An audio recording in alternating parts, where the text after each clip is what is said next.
Suzanne's Paparazzi Jewelry, 24/7 shopping available. 160920 is the code. Show her some love, like she showed us. K&A Custom Crafts on Facebook.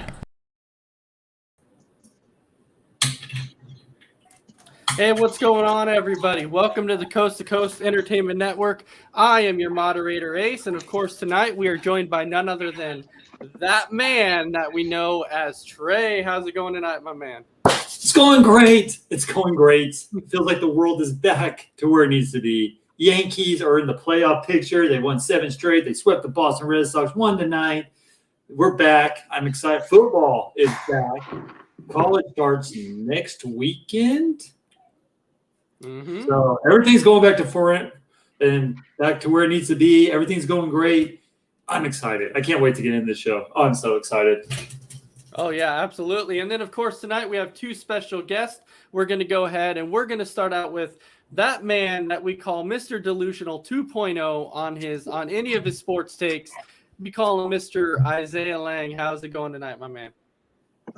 Going pretty good. You know, I had a major technical difficulties before my last show that caused me to miss like the first 30 to 40 minutes of that program. So glad that my computer is actually working, though I'm afraid to touch any buttons on the computer because I know if I touch something, the whole thing might just go crash and go black once again. So hopefully my computer doesn't crash on this stream. But man, and football wise, you know, Trey, I share your excitement. Football is back. I can't wait for it. I worked my first game for the 49ers at Levi Stadium on last Saturday. Watched my guy Trey Lance look like the second coming of Joe Montana. Nah, I'm just kidding about that, but he looked good. He looked good out there on Saturday night. But as far as tonight is concerned, watched a little bit of the Patriots and Eagles game, and you know, I was rooting for my guy Nick Mullins to maybe make that Eagles team and supplant Joe Flacco as the backup. Obviously, that's probably not going to happen because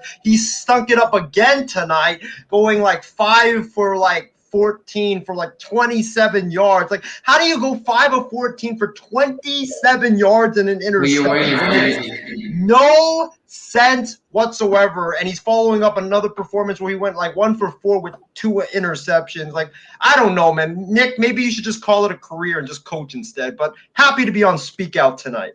All right. Thank you very much. And then, of course, welcome in none other than Mr. John Alcorn. How's it going tonight? We are good, my man. And Isaiah, you're Nick Mullins guy. Wasn't that the guy in the elevator? Oh, wait. Never mind. I'm so glad that football is back, and I'm really going to the Texans-Jaguars game week 1, and hopefully some of the coaches can handle some of my trash talking, but it's good to have football back. Absolutely. Football, it's that time of season. I think all of us are super excited for it. We're like, NFL's back. Can't wait to see it. I'm happy right now. My Atlanta Braves were up by 4.5 games in the East. Trey's New York Yankees. Yes. Remember earlier when we started this and you were my Braves suck, and I said, yes, hold the horses. Now look yes, out. I remember that. I know you said relax a little bit, but I was so frustrated because our pitching staff was bad. We weren't scoring runs. It's a marathon, dog. It's a marathon. I get it. Trust me, I get it. But we weren't scoring runs. We weren't pitching well. And I'm like, God, this sucks. And now. But you got to look at who was in first place. It was the Mets, and they always blow it. And now we're on fire. So now I love it. But before we jump to the topic that I really want to talk about, we do have a few comments in the comments section here.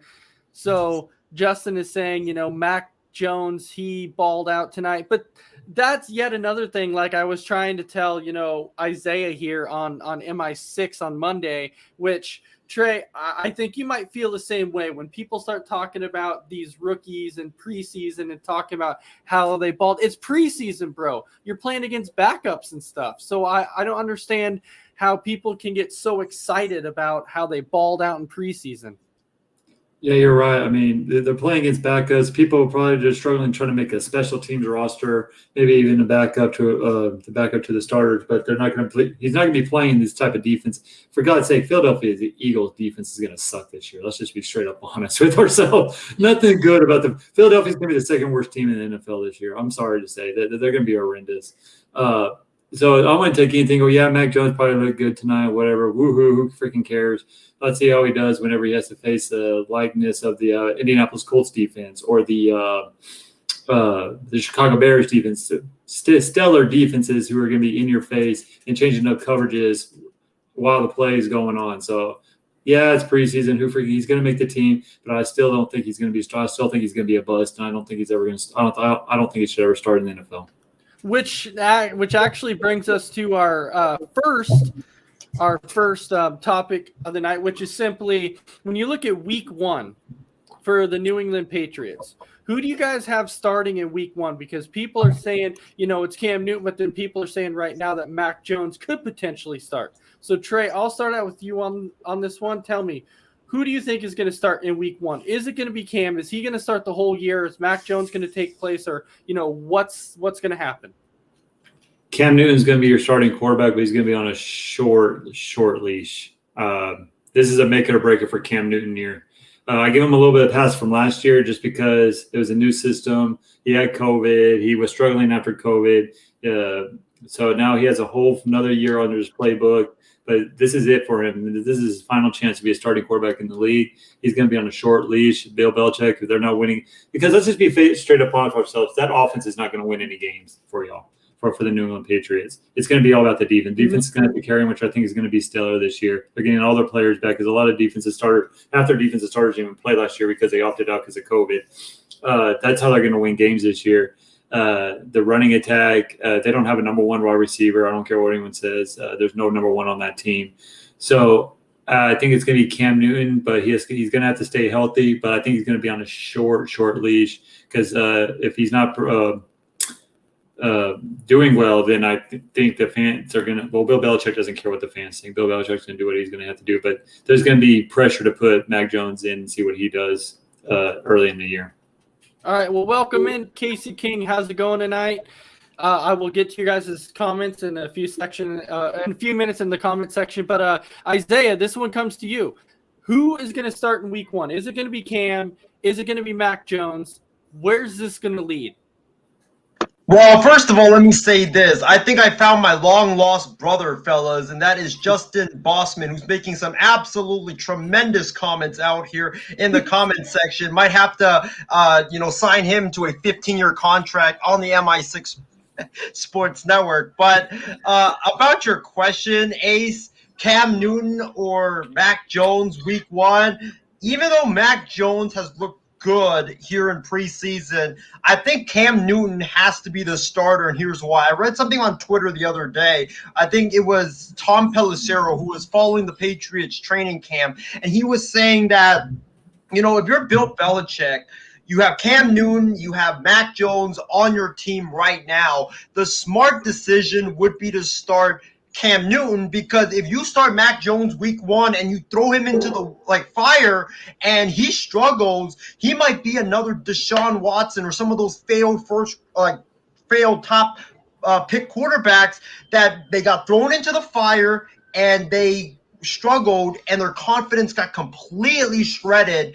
And what are you going to do if you're Bill Belichick? If he struggles for the first 2 games, are you going to bench him and have him try to build his confidence on the bench? No, you're going to shred his confidence even more. So I think what the Patriots should do is start Cam Newton, let him take the hits early on in the season, and then have Mac Jones watch for the first half of the season, like Trey said, have Cam Newton on a short leash. And then, after, Cam Newton inevitably struggles, then you bring in Mac Jones after he watches a couple of games. I think that would be the smart move if you're Bill Belichick.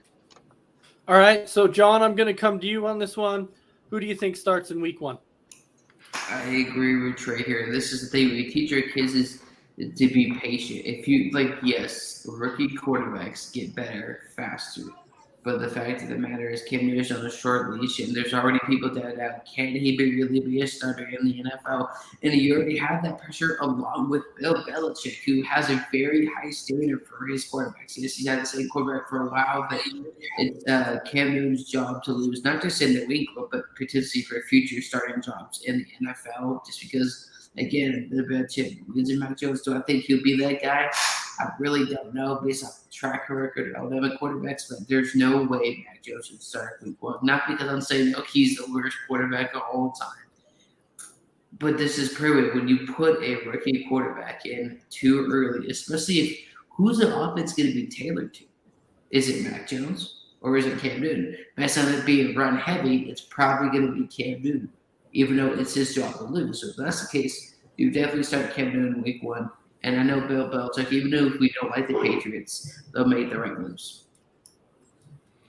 All right, so the comments that we have coming here in the comment section is Casey King is talking about how he does believe that Cam starts the season, but halfway through, when he struggles, he'll be replaced by Mac Jones. And then Nate is also saying if Cam starts, expect it to be run heavy. And I think we all truly feel that that's what it's going to be because they don't really have a receiving game. Now, they have Nelson Aguilar, but really, is he really anything special? He's not number one. No, but their number one receiver, when you think about it, is Jacoby Myers. And when you think, everyone's like, who's Jacoby Myers? That's the thing. That's their number one. So they're definitely not going to be pass happy. And then Justin Bossman, yes, he's like Isaiah's long lost brother right now. He's coming out. He's talking about how Mac Jones is the GOAT and everything else. So, all right. So he's getting really, really high on Mac Jones. Mac Jones will beat Brady week 4. Oh, Jesus. Isaiah, you're fine. No, that's what Justin is You're saying. worse than some people with a certain NFL team. That's what Justin is saying. Look at those comments. We need to straight up honest with ourselves. Mac Jones, Alabama had a great Heisman Trophy year. Only reason he was a candidate because freaking Devontae Adams was freaking wide open all the stinking time. Or Devontae Smith, I'm sorry. Devontae Smith was wide open all the stinking time. All four of us could have made that throw to anybody. His receivers were not even covered within 10 yards of each other. And that's the only reason he had a great year. He's not going to be a good quarterback. I'm sorry. I hope I'm wrong. I don't wish for anyone to be a bust. I hope I'm wrong. But name me one good Alabama quarterback that's coming in the NFL draft from Nick Saban. Now, I'll wait. It's the day when I say it gets to worry about a really high player in the NFL. Oh, wait. Never mind. Yeah, no, I get it. But so, Trey, the question I'm going to ask on you, since you're a Dallas fan, is there what player on your team are you really looking forward to watching this season? Oh, no doubt, CeeDee Lamb. He's had a stellar camp this year. He's been making all the plays. He looks like he's going to be number one wide receiver because Amari Cooper can't stay healthy to save his life. He always seems like he's always starting at the PUP list every single training camp. On the offensive side of the ball, it has to be CeeDee Lamb. This guy's going to be a number one. If you're on fantasy league, talking about fantasy, get your draft ready because it's coming around the corner. CeeDee Lamb should be your number one wide receiver if you're looking for a wide receiver. He's going to be if Dak Prescott stays healthy, he's going to be a hell of a receiver. He's going to be probably in the top 2 in receiving yards this year. That's how high I think he's going to be. But honestly, on the defensive side, it's going to be Micah Parsons, the first round out of Penn State. That guy's been having a great camp. If you've been watching Hard Knocks, this guy just wants to play. He plays hard. He plays aggressiveness. He turns the ball over. He's in the right spots. He doesn't make many mistakes. I'm really excited for Micah Parsons. But those two guys I really want to keep an eye out on this year. And of course, Dak's ankle, right? Dak's ankle and shoulder. Those are going to be the key. Because the Cowboys have no backup quarterback. My God. The last game they all threw for 200 yards out of all three of them together combined. So it wasn't that good. Yeah, because right now your backups are like Gilbert, Cooper Rush, and Cooper Rush. Yeah, and Ben DiNucci. Yeah, so right now I don't know which one I would trust more. I really don't trust any of them. If I had to pick, I would pick Ben DiNucci just because he went on a TD drive. It's the only touchdown they scored in the season. So he went out. I like that. All right, so Isaiah, I'm gonna go to you with you being a so-called Niners fan. I don't know. I'm just gonna call you a Niners fan. But what player are you looking forward to on? Wait. Let me guess. Trey Lance. Are you talking about the offensive side of the ball? Yeah, It doesn't it's matter. definitely. Just what player in general. Oh, okay. Well, it's definitely got to be Trey Lance because Oh, we drafted good him number 3 overall. If you're not looking forward to watching the rookie that you drafted, the face or the future face of your franchise, the guy that you gave 3 future first-round picks to, then I don't know what to tell you. It's obviously got to be Trey Lance.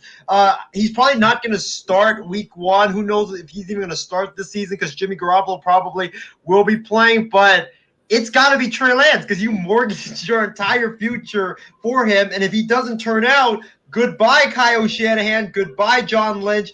You're going to see a new GM and a new head coach in San Francisco if Trey Lance doesn't pan out. So their job rides on Trey Lance's success or his failure. Question real quick, Isaiah. What's up? Do you see a Patrick Mahomes kind of setting? Like, let him sit the bench this year just because he hasn't played much. Like, he hasn't played, I think he's played 16 games in the last 2 years. Let him learn the things, and then he can progress and be like I'm not saying he's going to be Patrick Mahomes, but do the Patrick Mahomes kind of thing. That's the plan that I think that they should put him towards because I just think right now I watched him on Saturday night at Levi's Stadium and I thought that he had so many ups and downs. Like I told Ace on Wild Sports Talk, there were literally plays that he looked like Mahomes and there were some plays he looked like CJ Beathard. Like he was holding on to the football way too long. Like sometimes it took him like 5 or 6, 7 seconds just to get the football out, and you can't have that in the NFL. So I think there's a lot of stuff he needs to work on. I think that he's far from a finished product, and I think if he sits for like a year and have Jimmy Garoppolo play this season, especially with how loaded the NFC West is and how ready Jimmy Garoppolo is right now, I think that would be the smart decision. I don't think that if you put him right now week 1, because I know a lot of Niner fans are clamoring for him to be the starter week 1, I think that would be a terrible idea. Okay, all right. So that, and I kind of assumed you were going to say Trey Lance because you've been so high on Trey Lance ever since they drafted him. But John in here is, huh? I was going to say Josh Rosen, but he got cut. Well, I was just saying that Trey Lance, I think, has potential to be the best quarterback in this draft. That's how good I think this guy is. I really do. He hasn't played much in college, but I still think that he has the potential. It's all there. It's all there. We were definitely getting there because that's actually one of the next topics I was bringing up. But, John, I'm going to get to you. What player on your Denver Broncos are you looking forward to seeing the most? Man, Patrick Surtain. I mean, my God, I know it's just a preseason game, but you say, yeah, it's just against whoever. But, I mean, within the so just the pick sixes, his quickness and his speed. That's definitely what we need at the quarter. Obviously, there's more important positions like the quarterback, because John not only can't evaluate talent at the quarterback position, he never has and never will. But seeing him, and who knows how he can help develop that defense, and let's just see what happens next year. Look forward to see what that defense can do, and the quarterback situation is going to continue to give me football headaches. All right, so yeah, the one thing when I look at my favorite team with Green Bay, I look at several things. You know, Randall Cobb has been there before. He left, and now he's back again. He's kind of up there in age, so I'm like, I'm not really too high on that right now. I'm more looking at Amari Rodgers on the offensive side. I think that he's going to make a great slot receiver. I think that that's definitely the guy we needed, and the slot was Amari Rodgers. He can learn from Devontae. He can learn from Cobb. So I'm looking forward to seeing what he can do and growing that chemistry with Rodgers. And then when I look at the defensive side, definitely Eric Stokes, because, Trey, I've told you about this multiple times. I was never huge on Kevin King. I've never really been a Kevin King fan. Huh? He cost y'all a Super Bowl. Oh, yeah, absolutely. I've never been big on Kevin King. So when we drafted Eric Stokes, I was like, hey, we're actually drafting a corner here because we tried Josh Jackson, and that was an experiment that went horribly wrong. And we finally traded Josh Jackson also. when I watched the preseason game against the Texans, all I ever heard the whole game was, and the catch is made by Conley, and the corner on that was Josh Jackson. I'm like, yeah, because he can't cover anybody. Every time Josh Jackson is out there, he just constantly gets burnt. So I'm just super excited to see what Eric Stokes can do opposite side of Jair Alexander. But I do feel bad for Eric Stokes simply due to the fact that because Alexander is on the other side, and a lot of quarterbacks are not going to throw on that side because it's Jair Alexander.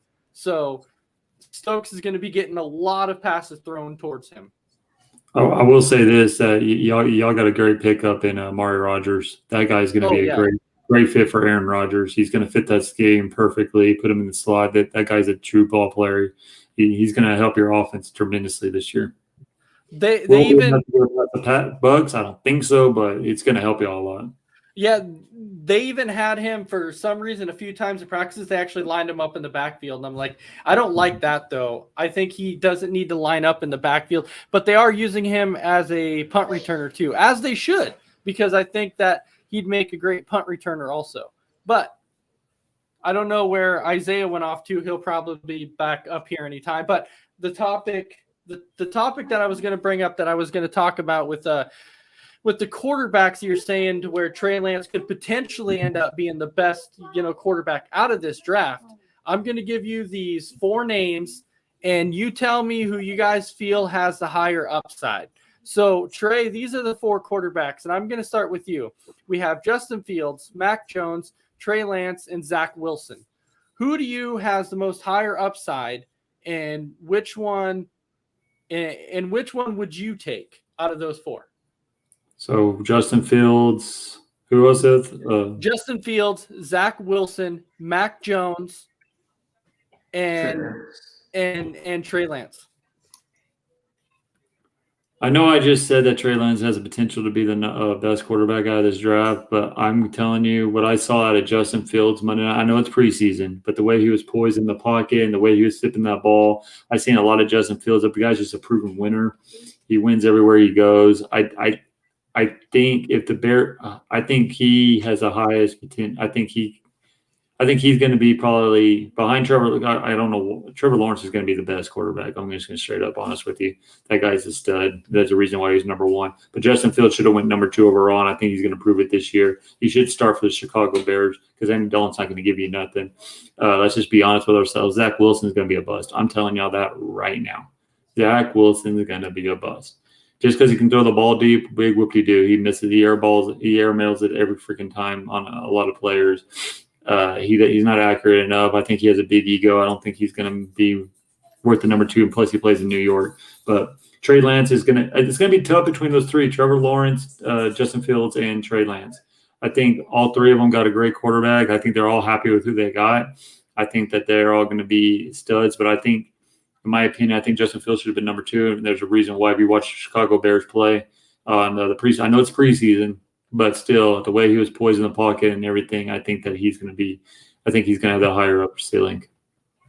Yeah, I left I left Trevor Lawrence out because I figured that almost everybody would pick Trevor Lawrence if I put him in there. So that's why I didn't throw him in there. But I'm almost afraid to go to Isaiah on this because I think Isaiah is going to immediately go with Trey Lance. I just have that feeling. But Isaiah, I'm going to ask you anyways, out of those 4 names I just gave you, who had you know what I'm going to do? I'm going to actually take Trey Lance out of there just because I know you're going to say Trey Lance. So I'm going to throw in Trevor Lawrence instead of Trey Lance. So those are your 4. Wow. So we're taking Trey Lance out of there. Okay. So Trevor Lawrence, Zach Wilson, Justin Fields or Mac Jones? Justin Fields, definitely not Mac Jones because I've never been a big fan of Mac Jones. Like Trey said, I really thought that the reason why Mac Jones looked so good in college was because he was literally playing with an NFL offensive line. I mean, that offensive line was giving him like 8-10 seconds to throw the football. So I've never been a big fan of him. I'm kind of thankful that the Niners did not draft Mac Jones because if they did, I would have thrown I had a broken TV that I picked off the street the day before the draft. We did a live draft show, and I said if the Niners draft Mac Jones, I'm slamming that TV outside, and there'll be a big video of it. So I'm glad that they didn't draft Mac Jones. But in terms of who's going to be the best quarterback, Trevor Lawrence, easy. Trevor Lawrence, because I saw this kid play at Clemson.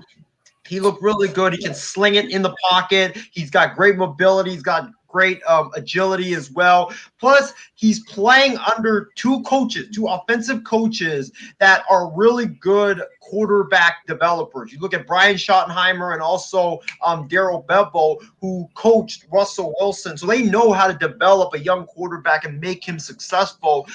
Do I think Urban Meyer is the right fit for Trevor Lawrence as his head coach? Not sure, but I think that him adding Darrell Bevell and Brian Schottenheimer to his coaching staff was a great addition because those two guys know how to develop quarterbacks and coach quarterbacks. And I think that those two guys will be very vital to Trevor Lawrence's success. So Trey, it looks like you had a rebuttal that you wanted to tell to Isaiah there once he said about Urban Meyer is the perfect fit for Trevor Lawrence. I don't know. I don't understand how you cannot say that. It's a college system, college coach. The guy builds great.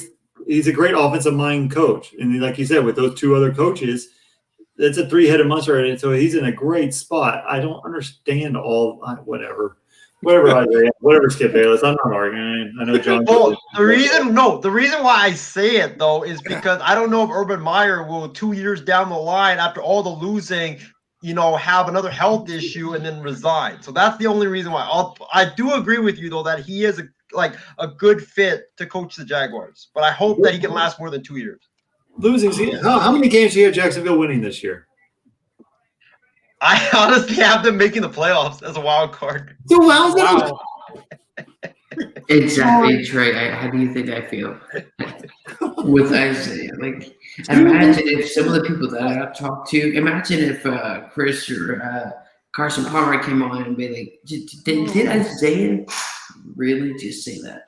Two losing seasons, but you have them making the wild card. So at 8 and 9 or what? Well, but that's my prediction though. What if they do have the losing seasons that everybody says, and then he quits? He won't quit. I think the NFL is less pressure on him. Plus, it's not like if he didn't do much in college and then sucked in the NFL, that would be a lot different. But he had a lot of success in college, so that really helped him. If he doesn't work out in 2 or 3 years, it's not a huge loss just because he got Turbo's 2 years of his contract, and he still had a good college career. So that really helps him there. All right, well, so John, this one comes to you then. It's a question that I was asking everybody else, except for you. I am going to throw in Trey Lance. So, it's going to be Trey Lance, Justin Fields, Mac Jones, or Zach Wilson. To you, who has the higher upside? Who's going to be the better quarterback? Oh, it's Justin Fields. I'm all with what Trey said. Yeah, I understand we always say, it's a preseason game, blah, blah, blah. But it doesn't matter if it's the third, fourth, or first string or second string players. It's some things you can't teach. His poise and calm under the pressure in the pocket. It doesn't matter if it's first, second, third, or fourth string players. A lot of times when you're new at a job, when you're working in the NFL, you have what you call first-time jitters. And you see that a lot of quarterbacks. You see, they're afraid to throw the football because it's going to be an interception. But he was calm under the pressure. He was calm in the pocket. He was looking around. He saw Jesse James wide open for the touchdown. A lot of times some young rookie quarterbacks miss those wide open throws because they keep trying to play hero. Yes, it's just preseason, but you can't always teach poise and calmness in the pocket regardless of it's the first, second, third, or fourth years. I think it's just a Fields, man, and Florida could be very interesting for him in Chicago, which is the best. Yeah, and that's why this was my biggest concern. When Justin Fields was drafted, I've never trusted Ohio State quarterbacks because when you think about it, look at Ohio State. They've had good quarterbacks in college, but once they get to the NFL, have they really panned out? None of them have really panned out. Really, none of them have really done anything. So, go ahead. You were going to say something. Well, Ohio State's never had a quarterback like Justin Fields either. I mean, let's just be straight up. Yeah, Justin Fields was NFL ready. Justin Fields can stand in the pocket and make those. Dwayne Haskins is a bust. I mean, he shouldn't even came out. He should have stayed. He was way too mature. The other ones, who's Cardale Jones. Yeah, Cardale Jones. they he had was Cardale not a Jones. He literally came out after what a good game against Michigan. one good bowl game, and he came in, or They had, last game of the season. They had Troy. What was his name? He was years and years Troy ago, Smith? but- yes, Troy- Troy Smith too. They had Troy Smith too. So they had Troy Smith. They had Justin Fields. They had Cardale Jones. They had Dwayne Haskins. So they had all these good quarterbacks in college, but they never panned out. So that's why I wasn't too high on Justin Fields, because I'm like, is it going to be another one of those Ohio State quarterbacks that come in and do nothing? But does he have the higher upside? I mean, right now, I would say yes, because I don't know. I feel like people were kind of overhyping Zach Wilson in a way. I really do. They were. They were. They saw one good video of him throwing that ball across the field, and like, oh, he's number 2, and the Jets jumped all over it. Which I'm very happy for Justin Fields, by the way, for not going to New York, because he would have been a buzz in New York, because that's just the Jets have never had a good quarterback since not Vinny Testaverde, but Joe Namath, and he had one good game in the Super Bowl. I mean, Exactly, and his numbers were terrible in the regular season, so it's not like he had that long-term answer. You believed in Mark Sanchez. How did that work out? You also had Geno Smith. You drafted Christian Hamburg. How did that work out? So the Jets I would say clearly Vinny Testaverde probably was the best quarterback of all time. I would say, and that's not saying very much. Yeah, that's not. Yeah, the definitely Jets are not a defensive team, not necessarily an offensive team. Yeah. But I'm with you guys. I do feel like Justin Fields, out of all these rookies, have definitely the highest upsides when it comes to quarterbacks. But now we're going to jump into a little bit of the MLB side. The first one, I'm going to jump to Trey on this one too. Trey, so with this one, we were talking about how our two teams have really started playing really, really well at this point in time. So, at the beginning, the Yankees were kind of struggling. They were actually in fourth place at one point. They are actually now up to second place now, because they have now surpassed the Red Sox. I believe they're still about 4 or 6 games behind the Rays at this point, because the Rays right now are just playing some really good baseball too. But when you look at your Yankees, what do you think has completely changed about this team? Health and getting Joey Gallo and Rizzo. That has changed that lineup so much. And you can see it. Like, they just feel like they feel more confident at the plate. They feel like, where's an easy out on this lineup? If they're all healthy, there's not an easy. Yeah, they're going to strike out a lot, but at the same time, you can't pitch around Aaron Judge. You can't pitch around Joey Gallo, because then now you have Voit, who's starting to hit the ball very well too, and he's batting first. I mean, and then you have the machine and DJ LeMahieu, and then you have we're not even talking about Torres, who had a stellar season a couple of years ago. He's coming back from COVID here recently. Then you get Rizzo, and a great first baseman.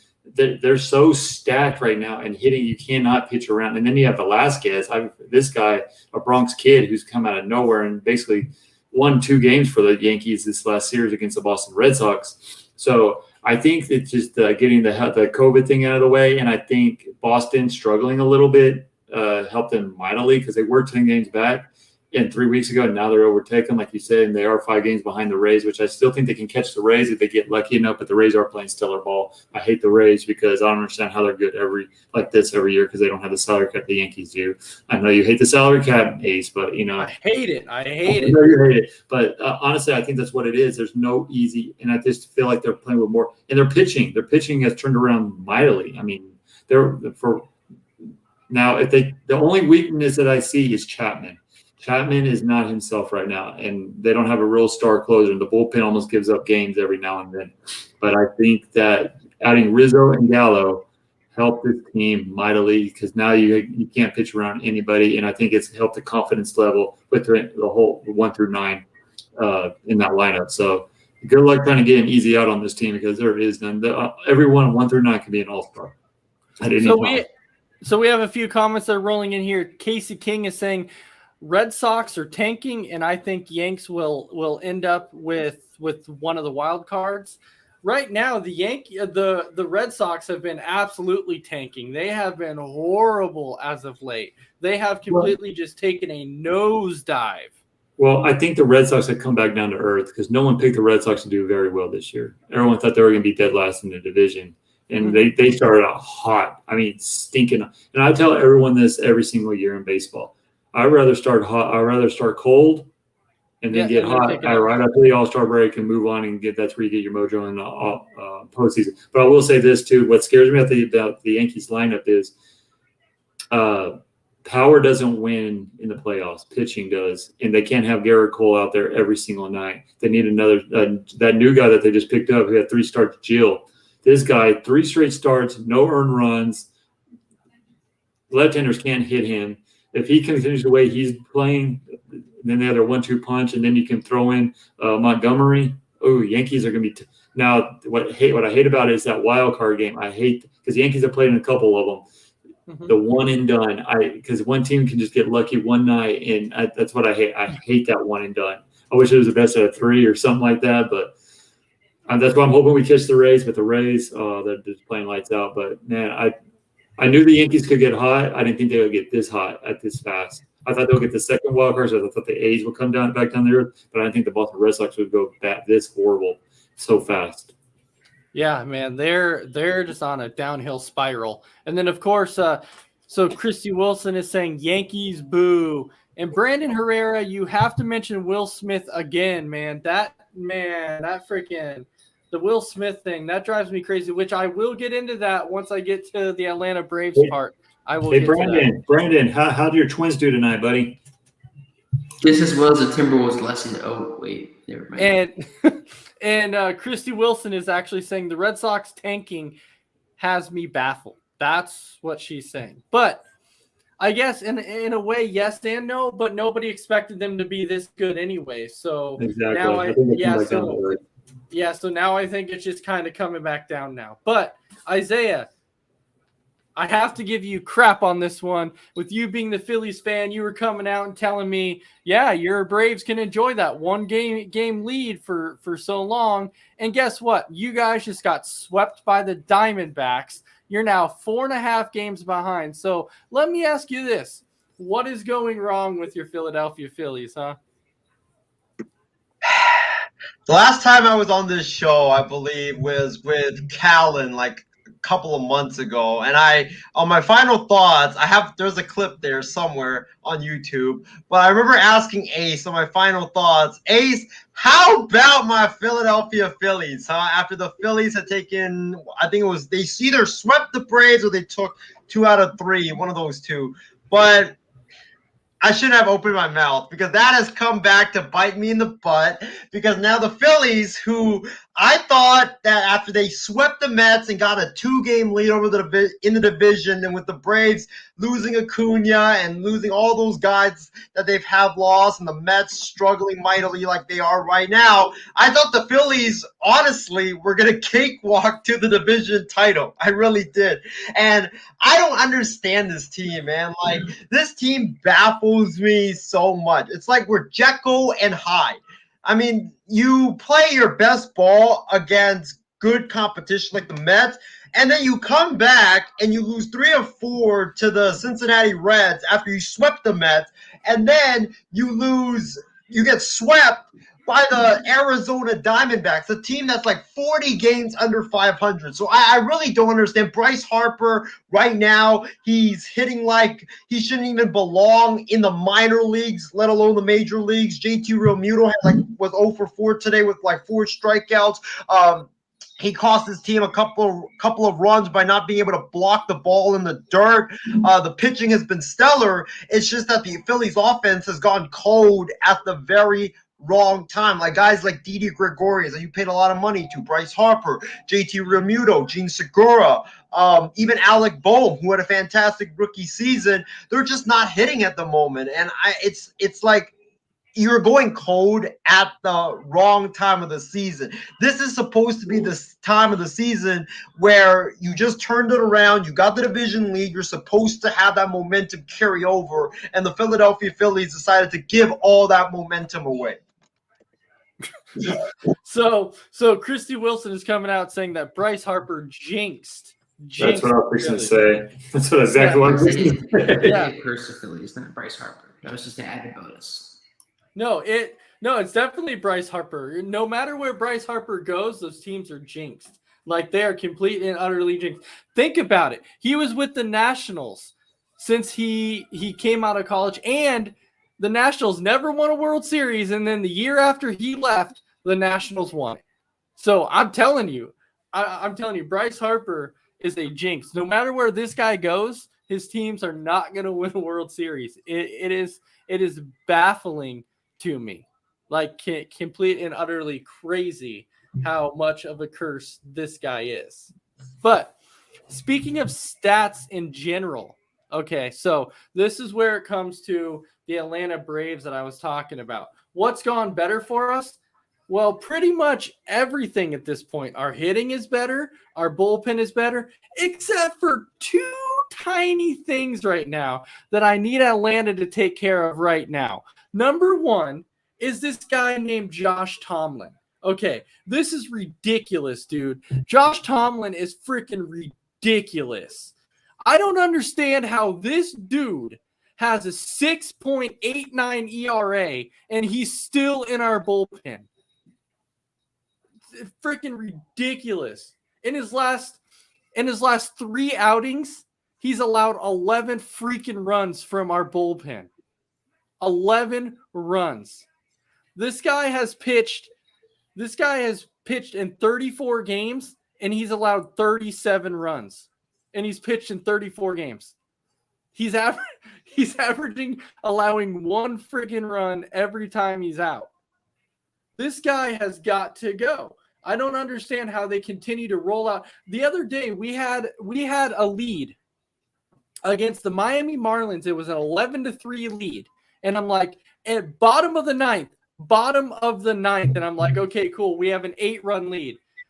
Here comes strolling out Josh Tomlin. And I'm like, okay, all he's got to do is get 3 outs. What harm can this do? With 2 outs in the bottom of the ninth, he allowed 5 freaking runs with 2 outs in the bottom of the ninth. Then we get to Will Smith, who's supposed to be our closer. And this guy drives me crazy too, because this guy can never get a 1-2-3 inning. No, he always has to walk somebody and then allow a hit and load the bases and then finally get the final out. But this guy sucks so bad that I'm like, okay, all the Will Smith has to do is get 1 out. He comes in, second pitch he throws, bam, a 2-run shot. And I look up and I'm like, are you kidding me? The game's 11-9. What does he do with 2 outs still? Walks the next batter and then allows a base hit. And I'm like, you've got to be kidding me. Our 2 worst bullpen guys allowed freaking 6 runs in the bottom of the 9th inning, and all they needed was 3 outs. So those 2 final guys we need to get rid of, and I think we're going to be like legit contenders right now with the way we're playing. Great starting pitching. The Jock Peterson trade was huge. Getting Soler was huge. I liked getting Adam Duvall back. That was a big pickup too. And then getting Rodriguez from the Pirates, that was huge for our bullpen too. That one really helped. So the trades that we've made, I've been super excited about it. They've done some awesome things. So that's where we're sitting at on the baseball side. Now, John, I know with you, you're not, like a huge baseball guy. I don't have a team, so I don't know how my team's doing. I know, but I'm saying, do you have anything? Because I know you like to give Isaiah crap. And we're going to talk about the A's. Yeah. Man, the Aces suck. I mean, my goodness, if you look this up right now, says that you should know if you work for a major sports team, you can't be saying anything about them. I mean, my goodness, you barely beat the Whites like 5-4, and then you can go back. Was it the other day? I mean, you lose 2-3. Oh my goodness, y'all is 9-0 on the Tuesday. Well- No. Don't give me any excuses because you always have excuses for the A's when they lose. But when they win, oh yeah, they're the best team in baseball. You believe they're going to go to the World Series, and I have video proof, so you can't say nothing about that. I mean, my goodness, and then you lose against the White Sox before 2-5, and you lose against the lowly Rangers. I mean, my goodness, and then 8-6 is going back there, terrible, and then you barely beat the Indians. I mean, how can you legally call this a baseball team? They are so bad. They haven't been relevant since. Well, I don't know. I have no idea what was relevant in the 1980s here. But I say you should be ashamed for the Oakland A's. But remember, you can't say anything, so it's so much fun to talk trash about it, even though you probably will say something. But the A's, they're garbage. Shut up. The A's are terrible, and they should be arrested for fraud because I don't know how they call a Major League Baseball team. You can give me that look all you want, but after the show, in the group chat on this, you always talk trash about them. So don't act like you support your team because you never have. You are as consistent as that girl that tries to whatever in high school. You're not consistent with your A's, and don't even try to backtrack now. We have video proof of giving up on Matt Trapp and said, how stupid are you, champion? So don't even try to backtrack now. We have video proof. All right, so this one hold on, Isaiah, because I'm going to come to Trey on this one really quick. Is there any last thing you want to say on this topic before we jump into our next one? Oh, I'm just John. I mean, I'm giving Isaiah some props here. The A's don't suck. Yeah, they suck. They're gonna give their fans hopes up in the playoffs. It's gonna be the same thing again next year. Then they're gonna trade their young players. It's what the A's do. But at the same time, they don't have the salary cap like the Boston Red Sox and New York Yankees. Because they don't spend. When you trade your rookie players before their next contract, of course you're not going to spend money. I'm with you because the Yankees are probably going to play the A's, and I think the Yankees are going to win, and they always do. But I'm sorry, that's just the way it is, Isaiah. Plus, it's fun to troll him. That's why I did it too. I wouldn't say they suck. I mean, the team that sucks is Rangers. The Rangers suck. The A's don't suck. At least they're in contention of being a playoff team. Oh, yeah. So there is one comment really quick that I will roll to. It's one from Ishmael. He said, sorry about Bassett, Isaiah. So what do you guys think MLB needs to do to protect pitchers from getting hit by line drives? I really don't think there's much you can do. I mean, when you think about like slow pitch and stuff, when you go to pitch and slow pitch, you can wear a face mask. I mean, if that's really something that they want to implement in, I guess you could. Pitchers won't do it. Yeah, I don't think they will. There's nothing you can do. I mean, unless you start wearing helmets out there, but at the same time, it's not going to do anything. Just like I was telling them, it's like even if you did something, there's always going to be a scenario that you don't plan for that's going to happen. You plan for the scenario, and then another scenario happens. Just like in the NFL, you keep trying to make players more safe, and yet receive more and more injuries. There's nothing you can really do in baseball because let's say you find the perfect helmet in the pads, and something else happens. Then you got to readjust the pads, you got to readjust the helmet, and I don't think there's really anything you can really do. Well, I think they need to wear that. That you guys remember, like a couple of years ago when MLB threw out that thick padded cap. I think Ace Trey, you know what I'm talking about, right?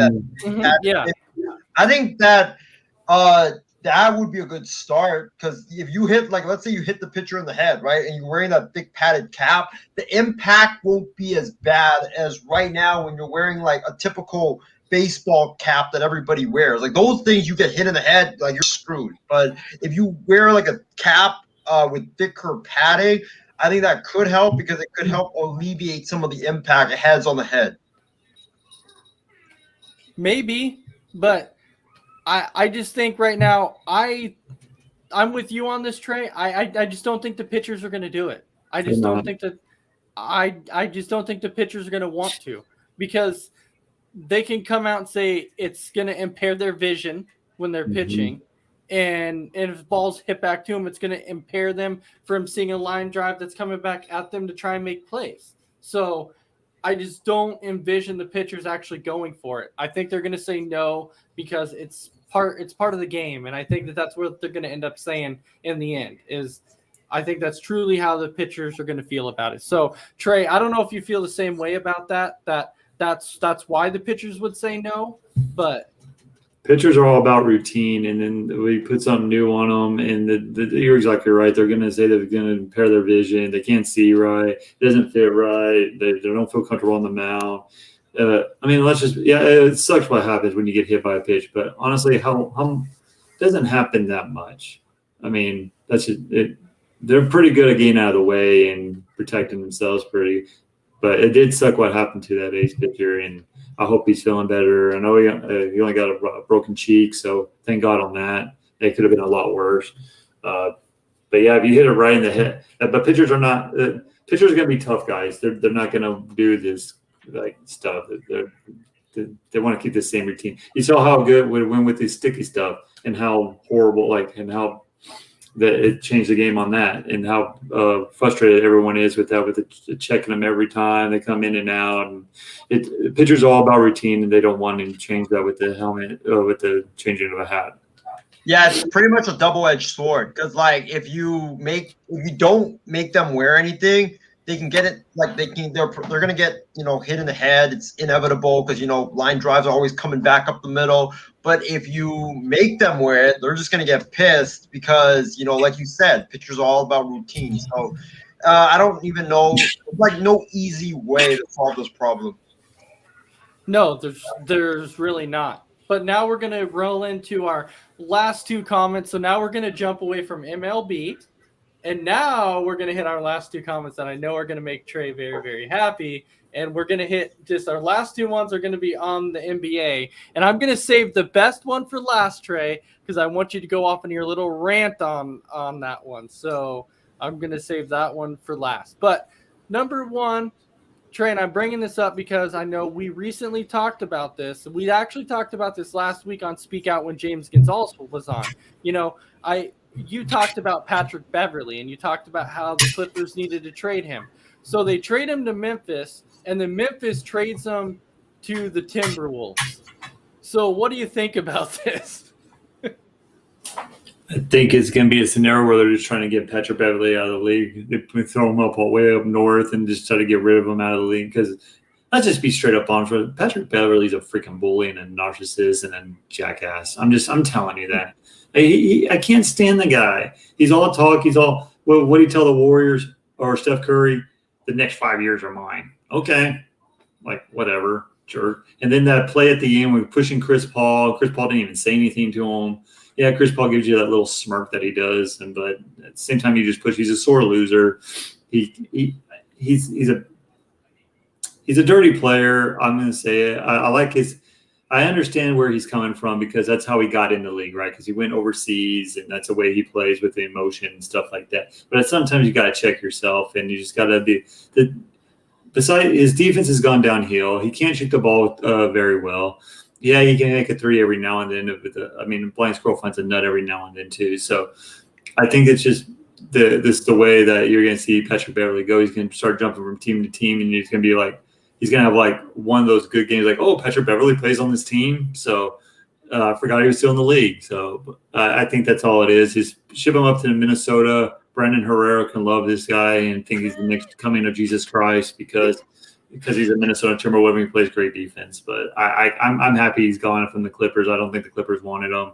And I think he held out that team. He cost him a game or two, too, with his attitude and his antics, too. So. All right, so – Isaiah, you get to take this one away when it comes to Patrick Beverly. What do you think about, we knew he got traded, but then it comes up that he got traded again. So what do you think about him getting traded twice in the same week? Minnesota, Gerson Rosas, I'm looking at you right now. Buy him out, and Patrick Beverly, come on. We are going to welcome you to the purple and gold. Come on down, man. Even though I don't like Patrick Beverly because of his antics, hey, he would be a great addition to the Lakers because he would bring that defense, that tenacity, the trash talk, stirring things up. I would welcome him on my side, but as opposed to him being on the Wolves, I think it's like Trey said. I think they're just trying to make him irrelevant, just trying to push him up to Minnesota, play for one of the worst teams in the NBA, and then we'll see in like a couple of years where Patrick Beverly, everybody's going to be like, oh my, he plays for Minnesota? I didn't even know that. So I think that's what this trade is all about. Okay, John, anything you have to say on it? Talk about desperation for the Clippers. I mean, my gosh, after that disruption last year with the Kawhi Leonard and PG-13 incident, I said they're done. They're not even going to get to the finals next year, which is this past season. I mean, when you let egos and two guys be like, oh, it's our way, and all like play favorites or that's not how that works. And who was your head coach last year? The year the others. Oh, I'm sorry, that's the same guy that failed with Lob City, and then you trade Patrick Beverly. And then he gets traded again. I mean, my gosh, I have no problem with trash talking if you can back it up. But if you're a sore loser and like did he literally push Chris Paul and Chris Paul had like that incident in the playoffs? So it's like if that's that type of player that we're gonna get on the court, what type of man are we gonna get off the court? And I think that's a bigger issue here because now you're bringing them to a young team. I don't know if they're hungry or trying to win because they get to Minnesota. But young guys that are trying to get better, and you bring in a veteran player who has a sore attitude, it's not a very good player on or off the court, how is that really going to do? In a couple of years, he could be out of the league. But congrats, Clippers, you traded him, but you didn't necessarily completely won the trade because now you're not going back. After that year you had the incident, it's over. I'm sorry for Clippers fans out there, and sorry for Marcellus Wiley going to get all excited next to It's over. Patrick Beverly is terrible. I mean, how do you get? Who cares if a guy gives you a sport? Okay, move on. It's not about getting even. It's about winning the championship. But clearly, you care more about getting even than winning the NBA championship. Isaiah, you're like sitting over here still commenting about saying that the Timberwolves need to buy him out and send him to LA. It's not LA, it's the Los Angeles LeBron. So mind you, this is LeBron's league, this is LeBron's city. Why would LeBron want to go to crybaby? Oh wait, LeBron's a crybaby too. Isaiah, that is crazy. That is crazy. Hey, we take him. We take him. First of all, why would you take a guy that can't shoot? Throws toddler tantrums and isn't consistent on defense anymore. It just makes no sense. Heck, Isaiah, you guys would probably take Tim Tebow at this point if he tried to come out and try out. Veteran minimum. You would say veteran minimum. What do we have to lose? Oh my gosh, you gotta be kidding me. The rest of them need to go get take Dante Exum too. The Lakers need to get a sponsorship for Sun City, which is a retirement community where you used to live because their roster is old as heck. The Clippers definitely made the right move by trading him, and then the Grizzlies made the right move by trading him also. It was good, and now they traded him to a crap team. So now he went from actually a good team to now just a disappointment. So congrats to Patrick Beverly, man. You went from a team up here to a team down here. So you must be happy about yourself right now. But that leads us into our last topic, and Trey knows where I'm going with it. So Trey, I know you have a rant, so you go ahead and go ahead. Don't play a rant. Okay. I don't have a rant. Why should I have a rant? We'll give you the floor. No, we'll give you the floor. I'm just sitting. No, go ahead. Take it away. I don't have a rant. I mean, why should I have a rant? I mean, they actually got it right. They got it right. The NBA executives finally got something right. I am totally shocked. 0 first place votes for LeBron James being the best player in the league. I've been saying this for the last 3 years. He's not the best player in the league. Kevin Durant, when he's healthy, is the best player in the Kingdom League.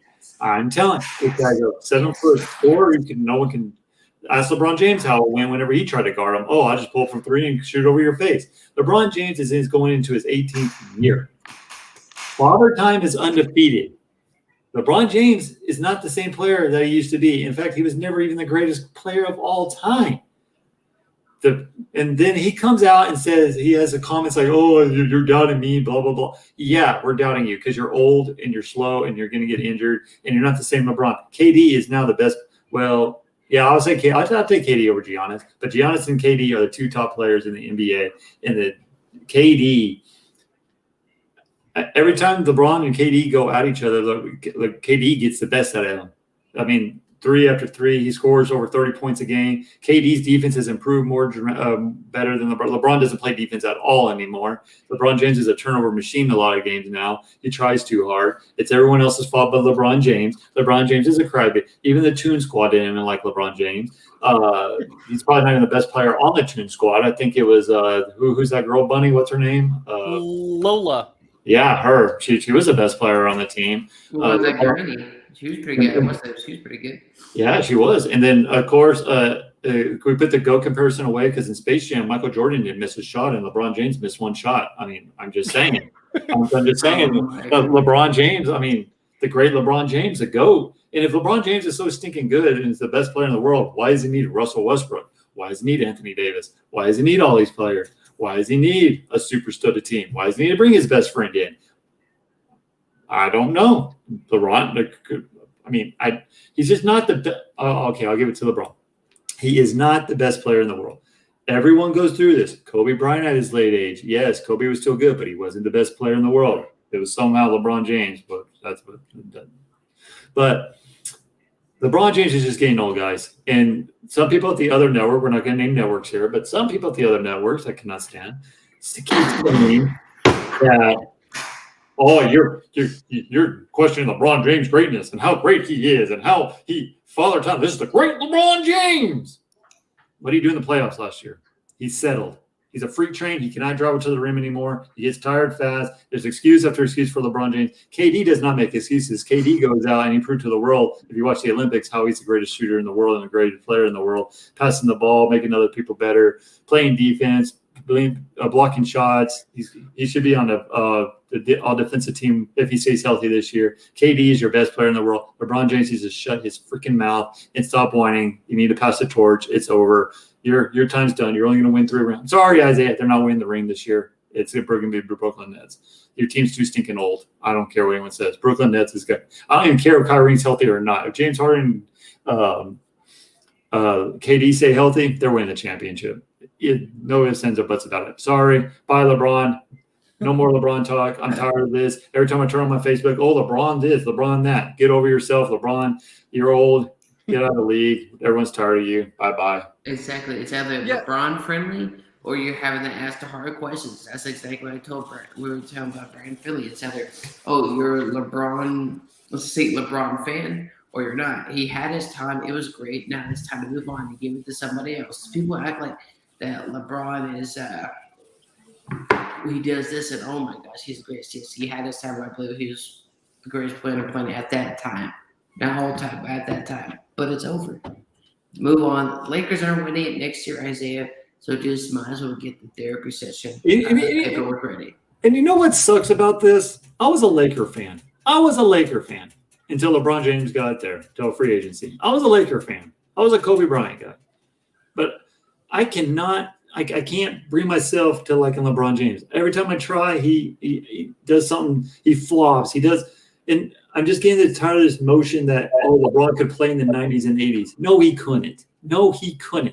The way he flops and cries and everything like that. Jordan would have averaged 50 in today's league. LeBron would have been maybe a star, maybe 1 or 2 All-Stars. But the Detroit Pistons had the no-flight rule. I mean, he was like, he'd punch him in the face and punching him, and he still got up and still scored over 60. I mean, Michael Jordan's the greatest of all time. I'm tired of this argument. Let's just put it to bed. LeBron James is nowhere near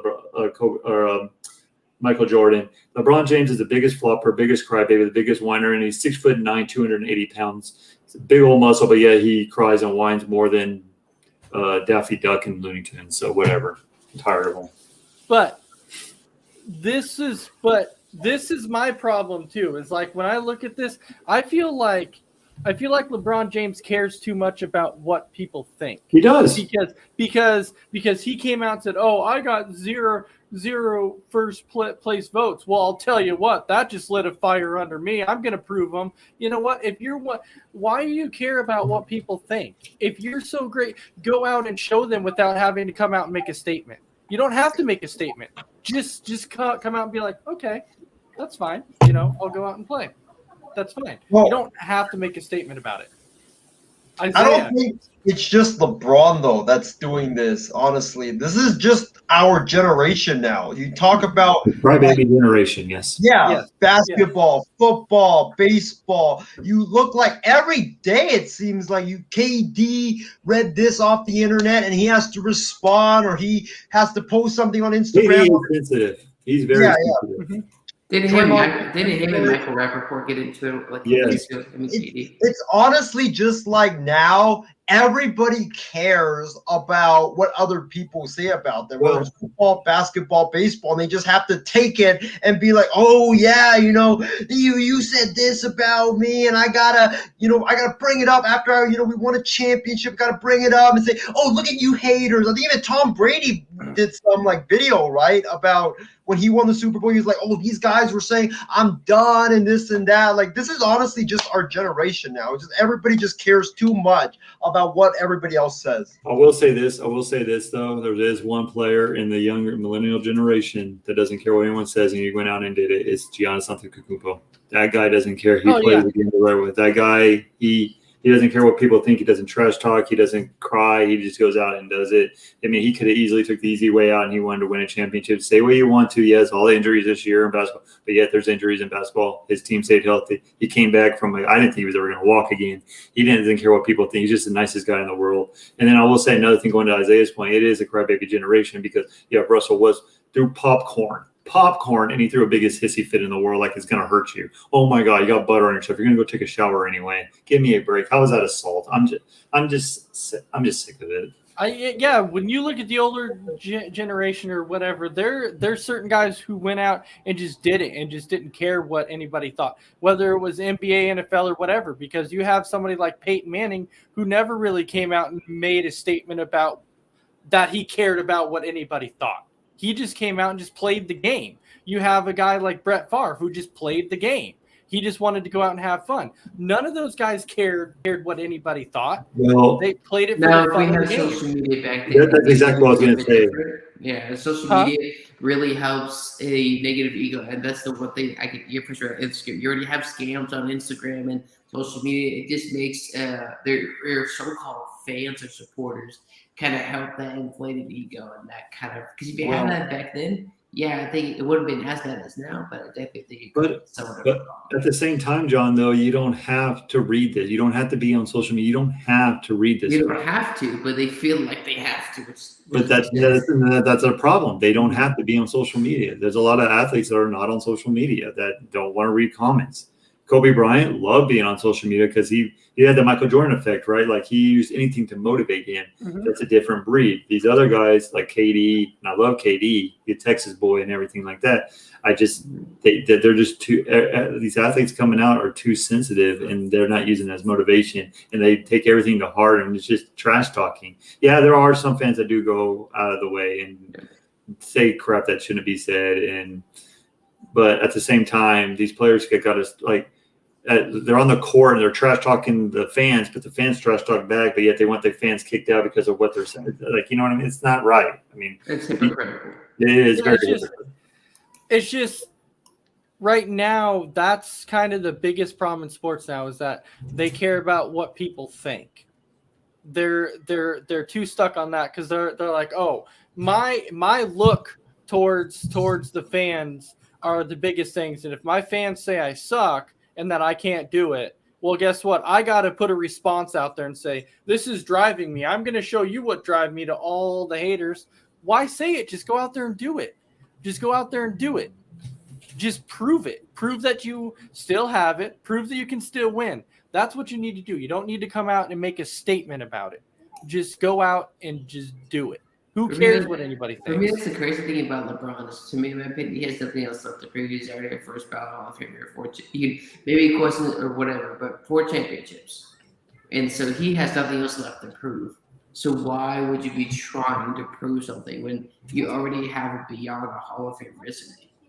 Like, just to me, it makes no sense.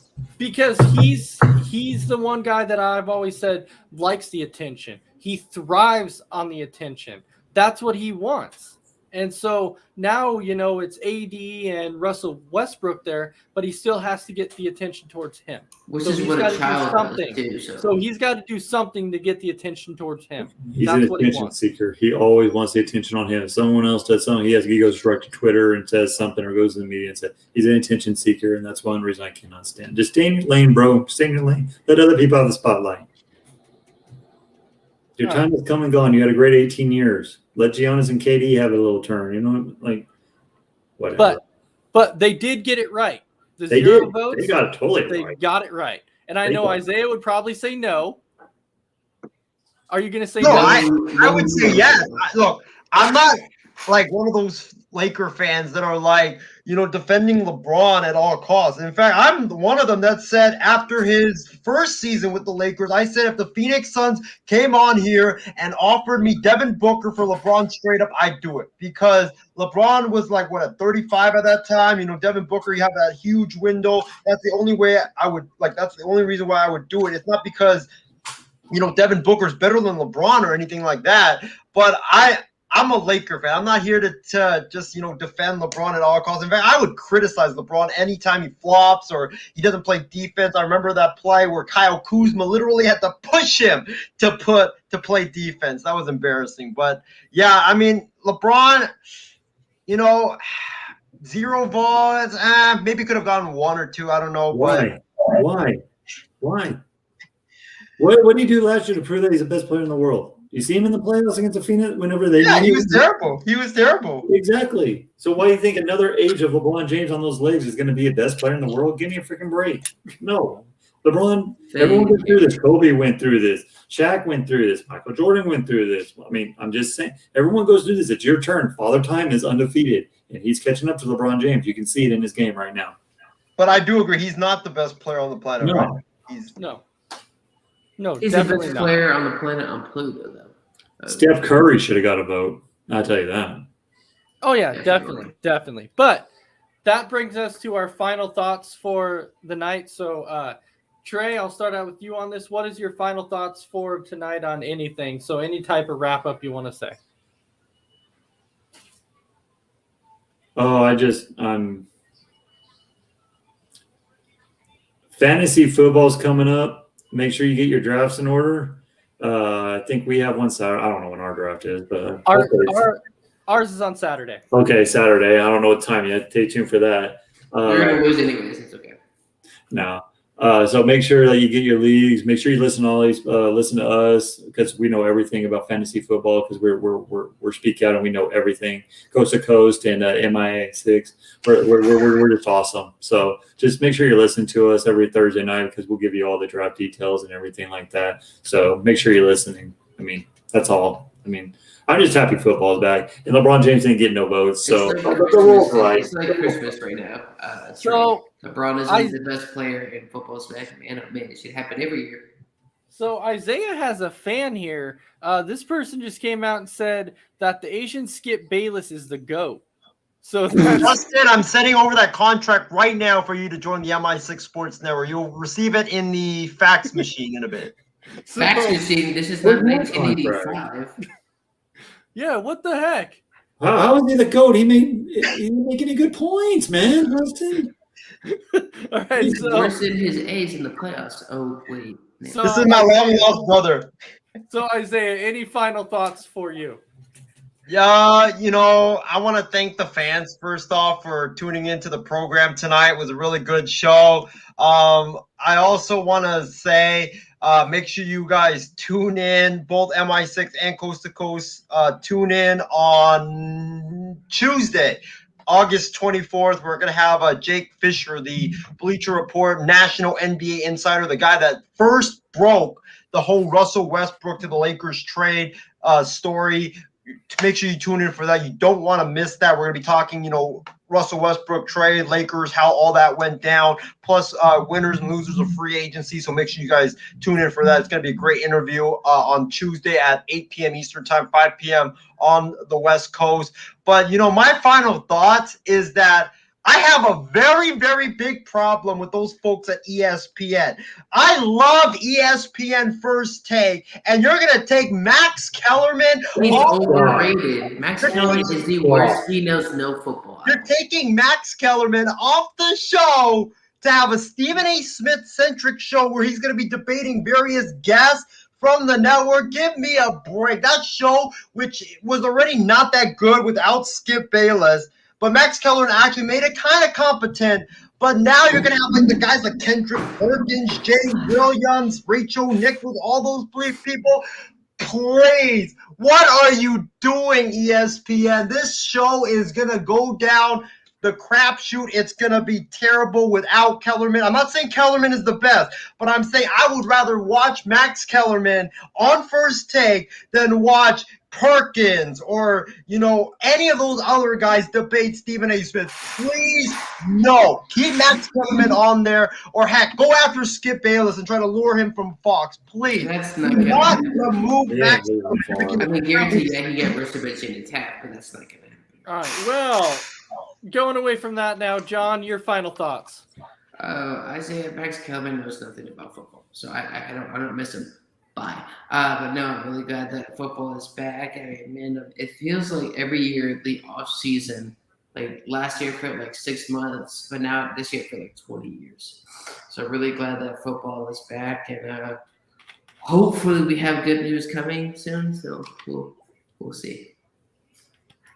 All right. And then, of course, I want to thank, John for being a special guest tonight. And, of course, Isaiah for coming on being a special guest. And, of course, I want to thank my co-host and Trey, because I love to do Speak Out with Trey. It's fantastic. I love it. And then let's not forget, though, Saturday we have our fantasy draft. So keep in mind for that. We will let everybody know what time that's going to be.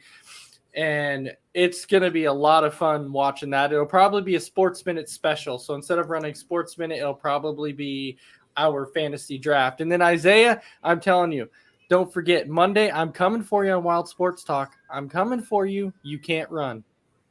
You can't run. Should we announce it, Ace? Go ahead. Or should we save the announcement for a bit later? Nope. Go ahead. So, folks, me and Ace have been talking about this for a while, but I'm actually going to be not joining Speak Out as a permanent host, but I will be here more often because I don't have anything to do on Thursday nights. So why not just come on here and talk sports? I'm done. Bye, Ace. Okay, well, okay, Trey, do you want to keep Trey? Isaiah is like, we appreciate you, but you're the most delusional sports taker besides Max Kellerman with football. I mean, my goodness, what's worth you and It was great having a show with you, Ace. or Max Kellerman talking? Joking, Isaiah. I'm joking. Yeah.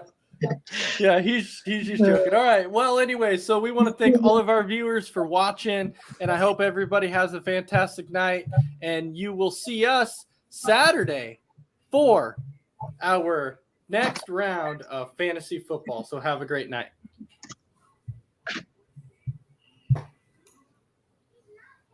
So this.